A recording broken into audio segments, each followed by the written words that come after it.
नमस्कार, आपण पाहतो आहात युग बदल न्यूज मराठी। दिनांक 23 जानेवारी रोजी अकोला जिल्हाधिकारी कार्यालय येथे TSP सातपुडा महादेव डोंगर कोळी महादेव आदिवासी सेवा संस्थेतर्फे कोळी महादेव जमातीला कोळी महादेव जातीचे जात प्रमाणपत्र मिळावे यासाठी सुरू असलेल्या आमरण उपोषणाला अजूनपर्यंत शासनाकडून कुठलेही आश्वासन आले नाही। या उपोषणाला प्राध्यापक अंजलीताई आंबेडकर यांनी भेट दिली। यावेळी वंचित बहुजन आघाडीचे अकोला जिल्हाध्यक्ष प्रमोद देणवेसह वंचित बहुजन आघाडीचे जिल्हा परिषद सदस्य तथा वंचित बहुजन आघाडीचे जिल्हा पदाधिकारी तथा शहर पदाधिकारी उपस्थित होते।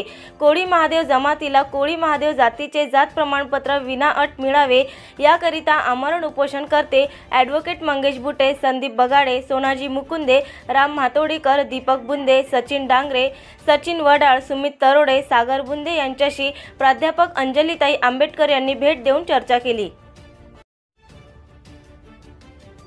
आज TSP सातपुडा महादेव डोंगर कोळी महादेव आदिवासी सेवा संस्थेतर्फे महादेव कोळींना आदिवासीचं सर्टिफिकेट मिळावं याच्यासाठी बेमुदत आमरण उपोषण चालू आहे। आणि त्यांच्याकडनं सगळी माहिती घेतल्यानंतर असं लक्षात येतंय की एकाच जमातीसाठी शासन वेगवेगळ्या जिल्ह्यांमध्ये वेगवेगळ्या भागामध्ये वेगवेगळे न्याय लागू करत आहे। आणि त्यातून सुद्धा जे शासनाचे GR आहेत, उदाहरणार्थ 1950 पूर्वीच्या पुरावे मागू नाहीत याच्यासारखा GR असताना सुद्धा आता जातीच्या दाखल्यासाठी आणि जमातीच्या प्रमाणपत्रासाठी गेल्यानंतर 50च्या पूर्वीचे दाखले मागण्यात येत आहेत। एखाद्या एरियामध्ये जेव्हा 40% लोकसंख्या आदिवासींची असते तेव्हा ते TSP क्षेत्रामध्ये जाहीर केलं जातं। तो भाग येऊन सुद्धा त्या भागात ती 40% लोकसंख्या धरली जाते योजना देण्यासाठी, पॉलिटिकल आरक्षणासाठी। पण त्याच वेळेला लोकांना व्यक्तिगत लाभासाठी जे जमातीचं सर्टिफिकेट आणि व्हॅलिडेशन अत्यंत आवश्यक असतं, जमात पडताळणी होणं आवश्यक असतं, ती होत नाहीये। आणि ह्याच्यामुळे आता आदिवासींच्या वरती आमरण उपोषणाची वेळ येते।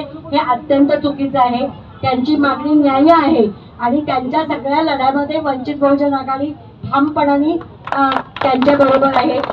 बाळासाहेब आत्ता अकोल्यात नाही, पण ते आल्यानंतर एकदा या संपूर्ण लोकांच्या बरोबर एक बैठक घेऊन या आंदोलनाला पुढची काय दिशा द्यायची याचा आपण त्याच्यामध्ये निर्णय घेऊया।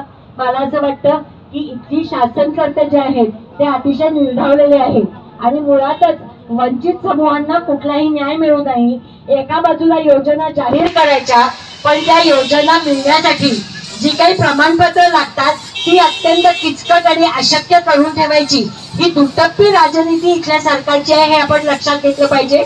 आणि त्यांना लढा देण्यासाठी सगळ्या वंचित समूहांना आरक्षण मिळालं पाहिजे, त्यांना त्यांचे हक्क मिळाले पाहिजेत, कारण तोच आपल्या विकासाचा एकमेव मार्ग आहे असं वंचित बहुजन आघाडी मानते आणि आम्ही सगळे आपल्या बरोबर आहोत। नवीन अपडेट मिळविण्यासाठी चॅनलला लाईक आणि सबस्क्राईब नक्कीच करा।